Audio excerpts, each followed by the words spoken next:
High, তো আজকে হচ্ছে নর্থ গোয়াতে হচ্ছে আজকে আমরা সেকেন্ড ডে। তো কালকে তো আমরা বিকেলবেলার দিকে আমরা এসেছিলাম। তো আজকে আমরা যাচ্ছি কোথায় যাবো আজকে? ডোনা পাওলা।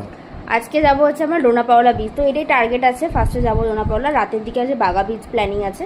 তো দেখি এরপর মানে কটা বিচ আমরা কমপ্লিট করতে পারি। আর একজনকে দেখো যে কে, তো যাই এখন।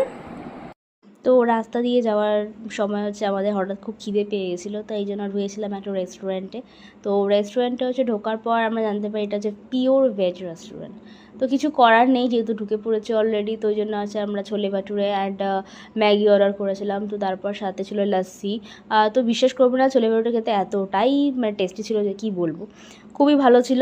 তো ওখান থেকে হচ্ছে আমরা Maggi, chole bhature and lassi খাওয়ার পর আমরা স্ট্রেট চলে গেছিলাম দোনা পাওলার উদ্দেশ্যে। তো দোনা পাওলা যে ভিউ পয়েন্টে পৌঁছে এত সুন্দর দৃশ্য, মানে জাস্ট কি বলবো, মানে ভীষণ, মানে একদম মন একদম খুবই ভালো হয়ে গেছিলো দেখার পর। খুব ভালো ছিল, এখানে অনেক ফটো ক্লিকস করেছিলাম আমরা, দেন আমরা অনেক ভিডিও বানিয়েছিলাম। তো তারপর ওখান থেকে যেহেতু আমাদের ভেঙ্গুলিয়াম বিচটা খুব কাছাকাছি ছিল, তো স্ট্রেট আমরা চলে গেছিলাম হচ্ছে ওখান থেকে ভেঙ্গুলিয়াম বিচে। তো ভেঙ্গুলিয়াম বিচ যাওয়ার পর হচ্ছে ওখানটা আরও শান্ত পরিবেশ, মানে এত সুন্দর বিচ, এর সামনে হচ্ছে একটা গার্ডেন, আর বিচটা এতটাই শান্ত পরিবেশ যে কি বলবো।